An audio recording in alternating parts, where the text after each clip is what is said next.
Hello, mga kapuso!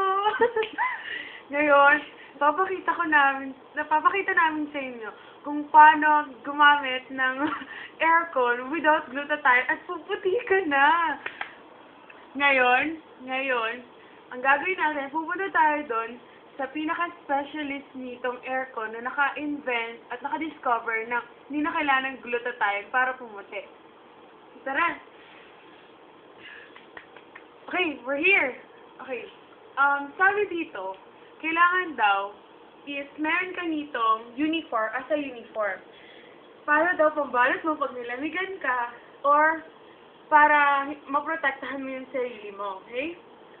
Pero before daw yun, ang naka-discover daw nito ay si May D. Francisco. Yan ang naka-discover na ang aircon ay nakakapaputi din. Hindi na kailangan ng glutathione yan.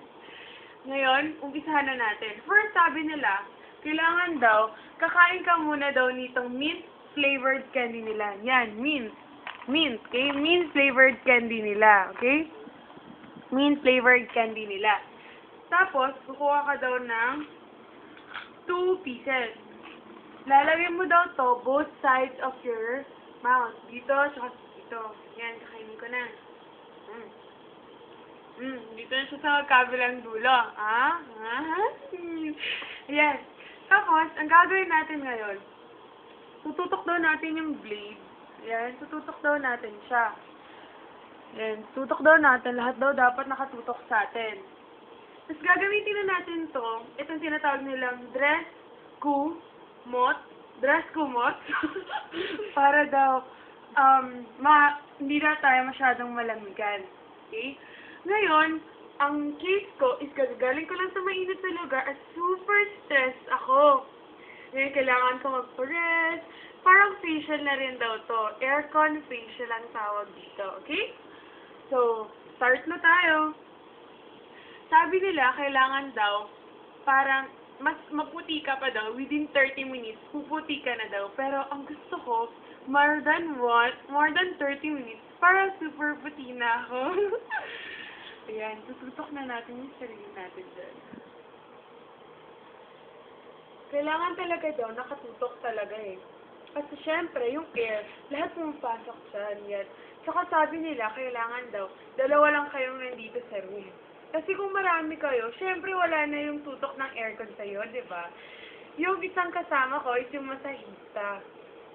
Ayaw niya magpakita sa camera.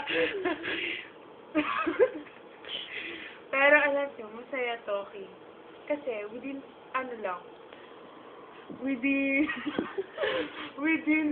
30 minutes and up, puputi ka na without glutathione pa, di ba?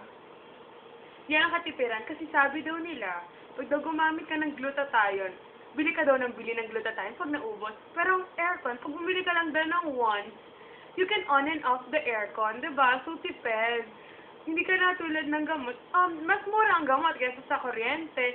Pero, ang gamot, hindi mo masisigurado kung meron ba siyang ibang chemicals na sobrahan ng dosage or what. Pero ang aircon, air lang siya. As in, like air. Aircon. Diba? Okay. Yan. Kailangan nakafocus ka daw. Okay?